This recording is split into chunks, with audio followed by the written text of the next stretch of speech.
안녕하세요. 강신우의 교회 음악 강의를 맡아 진행하는 강신우입니다. 통일 찬송가와 문화 대혁명 세 번째 시간입니다. 귀가 있는 사람은 듣고 침묵하는 사람들은 말하라입니다. 첫 번째, 한국교회 찬송가 역사에서 가장 뛰어난 개편 찬송가입니다. 개편 찬송가가 발행되기 전 1966년 즈음에 개편 찬송가에 새로이 채택된 찬송들의 교육을 위한 작업이 있었습니다. 나도 그때 이들 찬송들의 녹음을 위한 합창단에서 노래하였습니다. 그때 종로 2가에 있었던 기독교 방송 스튜디오에서 구두의 선생님 주의로 진행되어 완결되었습니다. 이는 찬송을 통한 새로운 찬송에 대한 교육과 보급을 위한 것이었습니다. 나는 이 일에 참여하였고 찬송에 대한 관심이 지금에 이르고 있는 것입니다. 찬송가 개편 작업이 여러 교단이 연합하여 이루어져 새로이 채택된 찬송들의 교육은 큰 틀에서 방송을 통한 소극적인 길 외에는 적극적인 교육은 어려웠을 것입니다. 만약에 한 교단에서 자신의 찬송가 개편 작업이 있었다면 교단 차원에서 보다 효율적이고 적극적인 찬송 교육을 위한 방법이 가능했을 것입니다. 우리 찬송가 역사에서 가장 뛰어난 개편 찬송가를 발행하여 사용하였으나 실패하게 된 것은 찬송 교육에 대한 체계적인 시도가 없었던 것이 가장 큰 하나의 이유가 될 수도 있습니다. 여기서 우리가 관심을 가져야 하는 것은 새 찬송가의 출현입니다. 장로교 보수파의 새로운 찬송가의 발행은 다른 교단 교회들의 커다란 자극이 되었습니다. 과거 하나로 통합된 찬송가인 합동 찬송가를 사용하는 중에 이보다 우수한 새 찬송가의 출현은 다른 교단에게는 이보다 더 우수한 찬송가를 만들어야겠다는 경쟁 의식과 의지를 갖게 하기에 충분한 동기가 된 것입니다. 이를 계기로 우리 찬송가 역사에서 가장 뛰어난 개편 찬송가를 발행하게 된 것입니다. 한국 교회의 부흥과 성숙에 따라 교회는 합동 찬송가 개편의 필요성을 인식하고 1963년 합동 찬송가 위원회는 찬송가 개편에 착수하였습니다.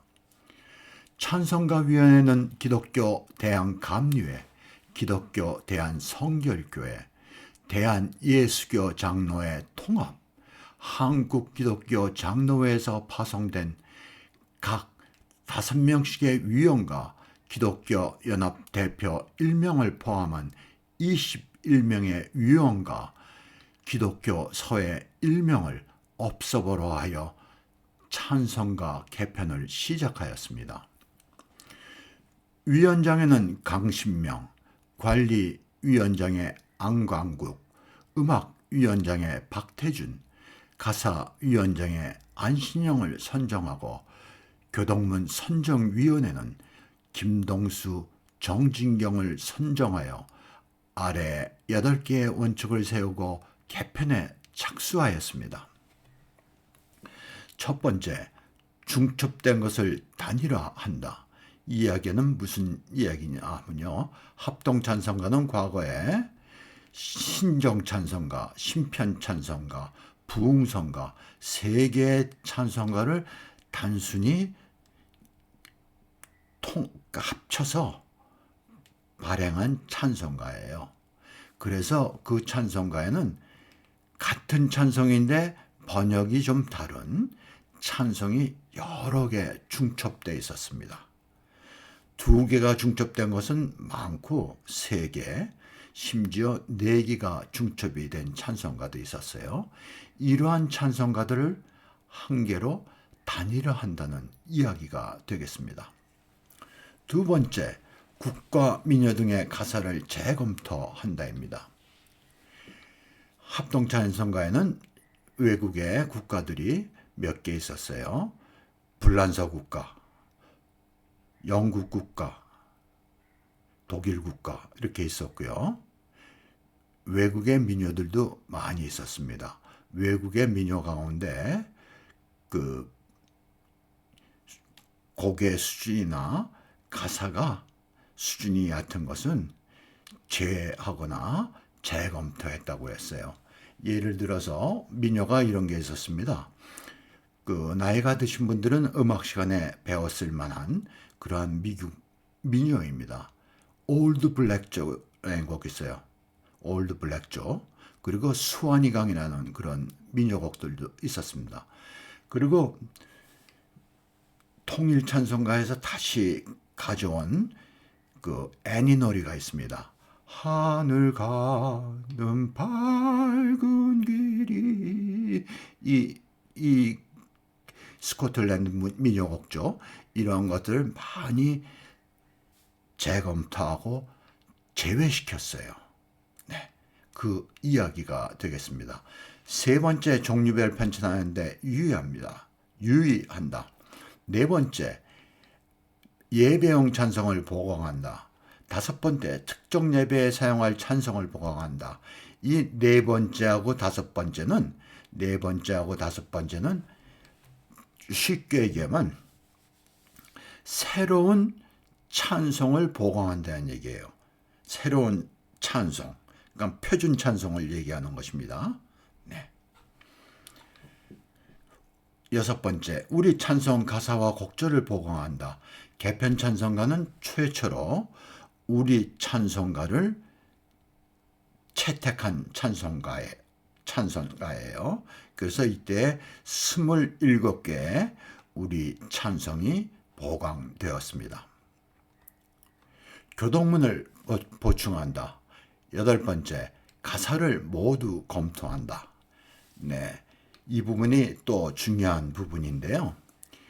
가사를 번역을 세련되게 다시 잘못된 것은 다시 검토하고 다시 고쳤습니다.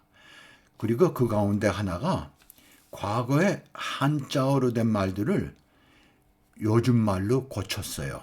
예를 들어서 풍우대작이라는 말이 있어요. 풍우대작할 때와 이런 가사를 비바람이 칠 때와 이렇게 한글로 풀어서 고쳤습니다. 그리고 영역과객 같은 내가, 여러분 가운데 영역과객이 무슨 뜻인가 아시는 분이 계실지 모르겠네요. 네, 한자를 많이 아시는 분들은 이해를 할 수 있겠어요. 영역과객 같은 내가, 이걸 갖다가 나 그네와 같은 내가 이렇게 우리말로 풀어서 썼습니다. 그리고 황무지가 장미꽃같이, 이걸 갖다 황무지를 거친들의 이렇게 한자어를 우리말로 바꾸는 것이 여러 곳에 있었습니다. 이 외에도 묵도찬송, 송룡, 암행성 등을 대폭 보강하여 개편 찬송가 600장을 대한기독교 서예 발행으로 출판하였습니다. 개편 찬송가의 편찬 원칙에서 밝히지 않았으나 가장 크게 중점을 둔 것은 미국의 복음가의 수를 줄이는 것이었습니다. 개편 찬송가 600편의 찬송 가운데 370편, 약 60%의 찬송이 합동 찬송가에서 채택되었습니다. 개편 찬송가에 새로이 채택된 찬송은 250편으로 거의가 표준 찬송이며 새로운 복음가는 없었습니다.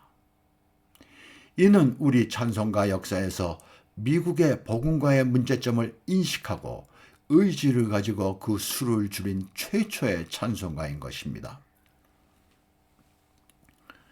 결과적으로 많은 수의 미국의 복음가가 제외되어 성결교회는 이에 대한 불만을 말하면 개편 찬송가에서 탈퇴하겠다는 입장을 보여 이에 대한 해결책으로 찬송가 뒤에 20편의 미국의 복음가를 추가하여 발행하는 데 의견을 같이 하였습니다. 내 개인적인 생각에서는 개편 찬송가 편찬위원회에 성결교회 대표가 있었을 것입니다. 이 성결교회 대표는 이를 이해하고 따랐던 것 같습니다. 그런데 나중에 교단 본부에서 의견을 제시한 것으로 생각됩니다. 한국교회에서 발행된 찬송가들 가운데 개편 찬송가의 미국의 복음바의 수가 가장 적은 전체 찬송의 29%에 미국의 복음가가 포함되었습니다. 이 이전의 찬송가는 40%에서 55%에 이르는 많은 복음가가 찬송가에 있었어요. 그러니까 평균 50%에 해당하는, 거의 찬송가의 반에 해당하는 찬송들이 미국의 복음가였습니다. 개편 찬송가에서 30% 이하로 처음으로 미국의 복음가의 수를 줄인 것입니다. 개편 찬송가는 한국교회에서 발행된 찬송가들 가운데 가장 우수한 찬송가입니다. 만약 이 개편 찬송가가 몇 번의 개정과 증벌을 거쳐 지금에 이르렀다면 우리 찬송가의 위상은 지금과는 크게 달랐을 것입니다. 두 번째, 통일 찬송가의 발행입니다. 한국 교회에 두 번의 큰 일이 있게 되면서 한국 찬송가가 더 발전할 수 있는 기회를 놓치게 됩니다. 하나는 여의도를 비롯한 광장에서 대형 집회입니다. 그 당시 한국교회 부흥의 열기는 빌리 그레엄 목사와 같은 부흥사들의 큰 규모의 집회였습니다. 그때 여의도 광장에서 통일교 대형 집회에 대항하는 교회들의 연합 집회가 여의도 광장에서 자주 있었을 때입니다. 그때 여의도 광장에서 통일교 대형 집회가 많았어요. 그때 보면 그냥 지방에서 버스를 대절해 갖고 많은 통일교도들이 모여서 대형 집회를 계속해서 열었습니다. 여기에 위기감을 느낀 그 교회들이 이에 대한 대항하는 의미에서 교회들의 연합 집회가 여의도 광장에서 자주 있었습니다. 이러한 집회에서 찬송을 부를 때 새 찬송가 몇 장, 개편 찬송가 몇 장, 합동 찬송가 몇 장 하는 것은 큰 불편이었습니다. 여기에 더해 각 찬송가의 가사들이 달라 혼란을 가져오기도 하였습니다. 단지 이러한 불편을 해결하고자 하는 방편으로 찬송가 통일의 아이디어가 시작되었다고 필자는 봅니다. 다른 하나는 순복음교회의 부흥과 성장을 꼽을 수 있습니다. 성교 초기의 성결교회는 부흥운동을 통해 교세를 확정하였고 그 뒤에 기성교단으로 자연스럽게 편입되어 지금에는 장로교나 감리교와 같은 기성교회와 구분이 안 되는 교회로 성장하였습니다. 그 이유는 기성교단들이 자신들의 위치를 지키며 나간 결과가 아닌가 필자는 생각합니다. 순복음교회의 교세가 커지고 성장하는데 자극을 받은 기성교회들이 정과는 달리 교회의 질적 성숙보다는 순복음교회와 수적 경쟁에 몰입하게 됩니다.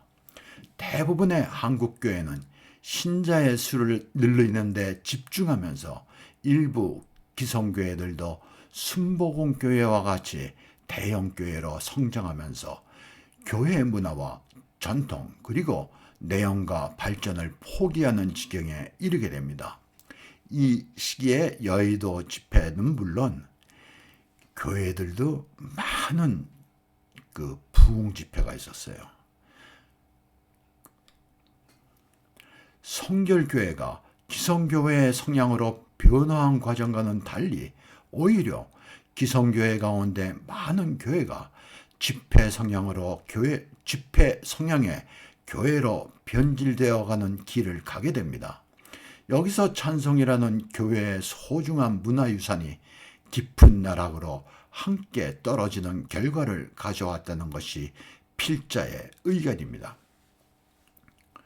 한국교회의 예배는 발전이나 진전 없이 전보다 더한 집회적인 분위기로 예배에서 찬송보다는 복음가를 더 많이 자주 부르는 것이 현실이 되었습니다. 찬송이라는 교회의 문화유산은 경건주의나 복음주의와 같은 시기에 좋은 찬송이 적게 나타나거나 발전하지 못한 것은 역사를 통해 알 수 있습니다.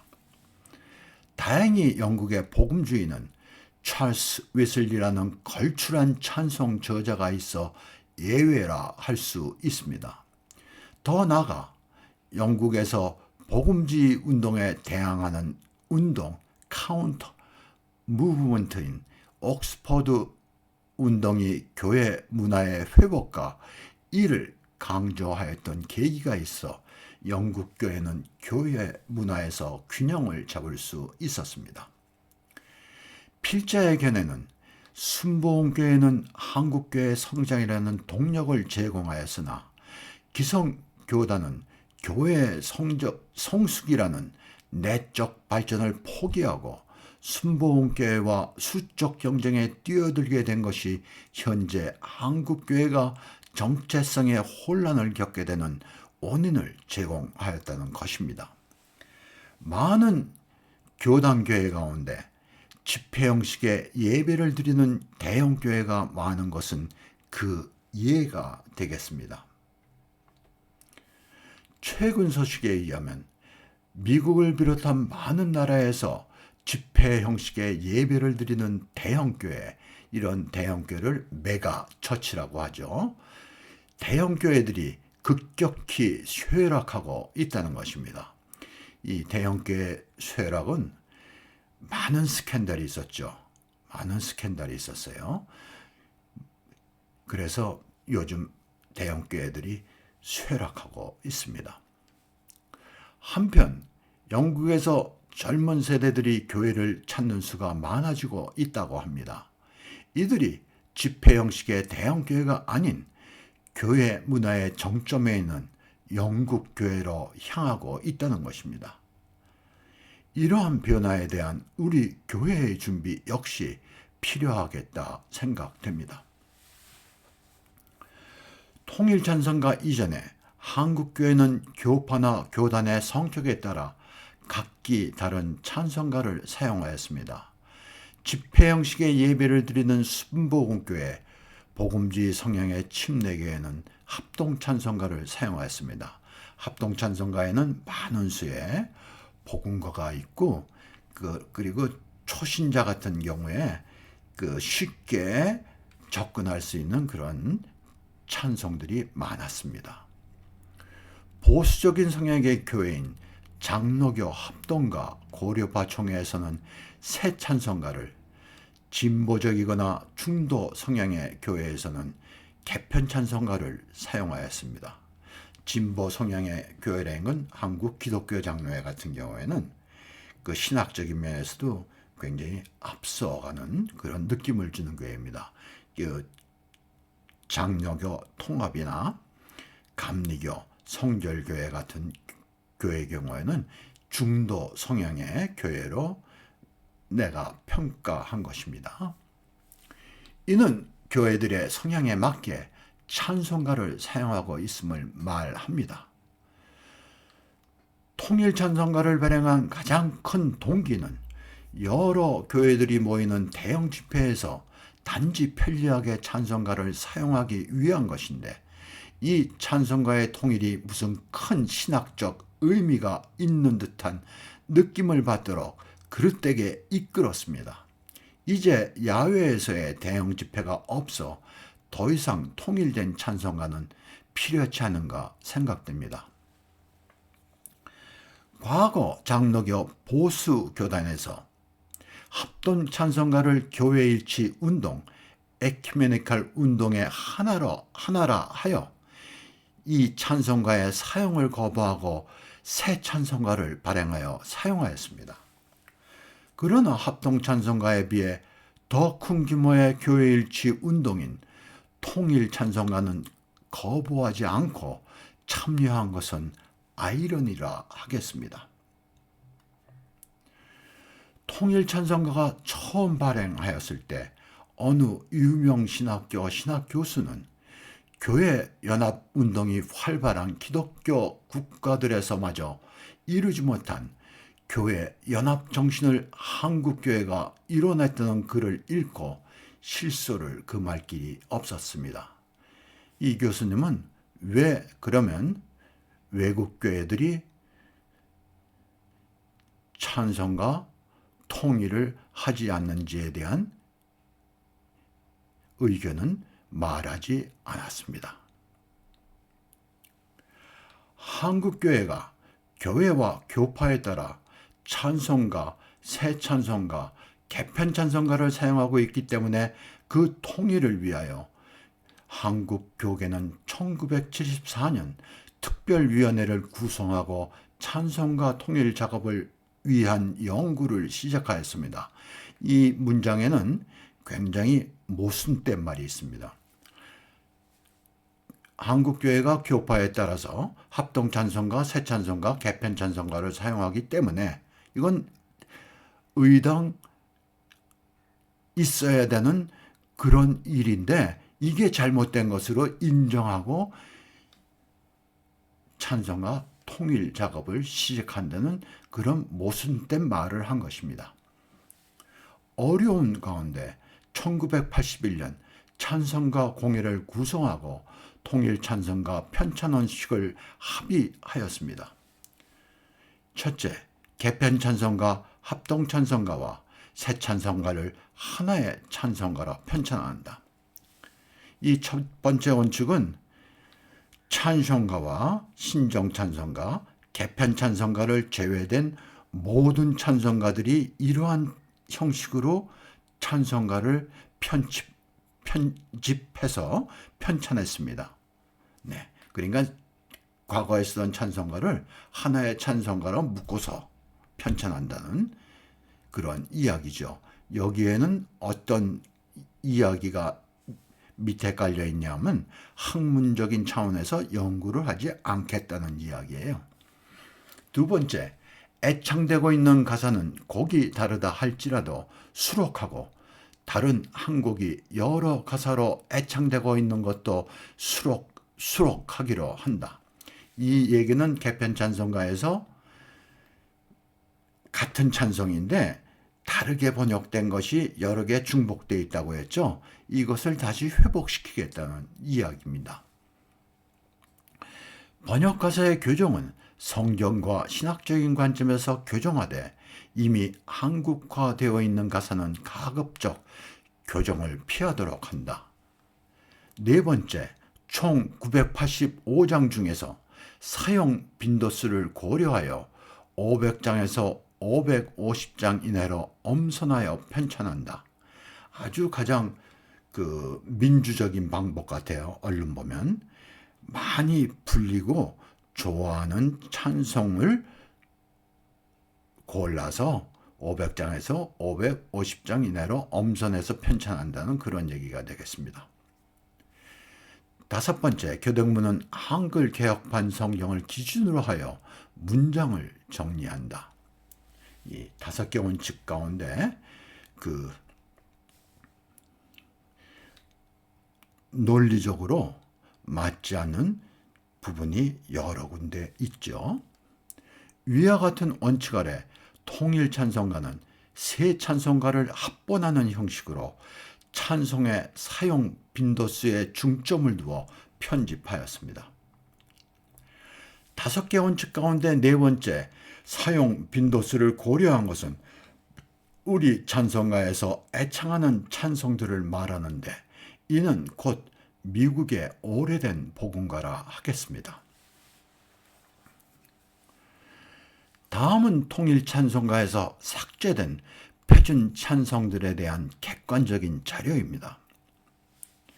과거의 한국 루터교 선교사, 미국인 선교사 서희선 목사가 나에게 전해준 자료에 기초한 것입니다. 첫째, 개편 찬송가와 통일 찬송가에 수록된 세계교회연합회에서 추천한 찬송을 중심으로 한 비교입니다. 세계교회연합회에서 추천한 찬송입니다. 개편 찬송가에 116편이 있었어요. 통일 찬송가에는 75편이 있습니다.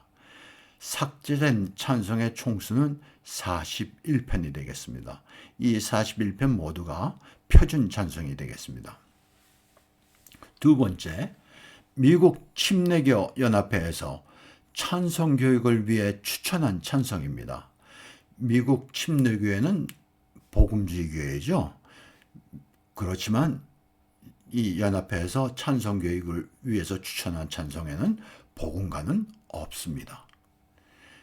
개편 찬송가 72편이 있었고 통일 찬송가에는 55편이 있습니다. 삭제된 찬송 수는 17편입니다. 다음은 독일 찬송입니다. 독일 찬송은 코랄이라고 하죠. 개편 찬송가에 39편이 있었고 통일 찬송가에 20편만 있습니다. 삭제된 찬송 수가 19편, 거의 50%를 삭제했어요. 네 번째, 종교개혁 이전 시대의 라틴 찬송가 히랍 찬송입니다. 개편 찬송가에 19편이 있고 통일 찬송가에 14편이 있습니다. 삭제된 찬송 수는 4편입니다. 다섯 번째, 한국 찬송가입니다. 개편 찬송가에 최초로 한국 찬송가 27편을 실렸다고 그랬죠. 통일 찬송가에 여기서 15편만 추려서 실었습니다. 그리고 새로이 2편을 추가했어요. 삭제된 총수는 12편입니다. 통일 찬송가의 미국의 복음가는 거의 50%로 개편 찬송가의 약 30%에 비하면 20%가 증가하였습니다. 외국의 교단 찬송가에 미국의 복음가는 거의 없으나 동양 선교회의 영향 아래 있었던 우리나라와 일부 일본과 대만 찬송가에는 아직도 이들 복음가가 남아 있습니다. 세계적으로 찬송가의 개편과 증본은 20년에서 25년마다 새로이 편집하여 발행합니다. 2006년 통일 찬송가를 개편한 새 통일 찬송가를 발행하여 지금 함께 사용하고 있습니다.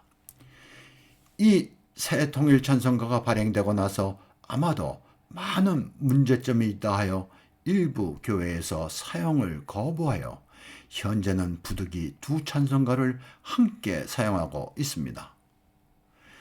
사실 나의 개인적인 의견은 이 새 통일 찬송가는 그 내용을 분석해 볼 만한 가치도 없습니다. 조금 심한 얘기 같지만 절대 심한 얘기 아닙니다. 분석해 볼 가치도 없을 정도의 그런 찬송가예요.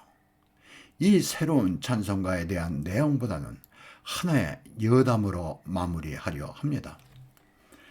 아마 신문에서 읽은 것으로 기억됩니다. 이 찬송가의 편집을 마치고 편집위원들이 함께 캐나다에 살고 있는 박재훈 목사에게 가서 이 찬송가를 보여주고 공인을 받았다는 것입니다. 그러니까 많은 편집위원들이 찬송가를 가지고 박재훈 목사님한테 가서 이 찬송가가 어떻습니까? 그렇게 물어봤던 것 같아요. 그러니까 목사님이 멀리서 온 사람들에게 덕담을 해주신 것 같습니다. 그랬더니 박재훈 목사님이 이 찬송가를 공인해 준 거로 그렇게 이해한 것 같습니다. 이에 더 할 말이 없어 이 새로운 찬송가에 대한 이야기를 마치려 합니다. 감사합니다.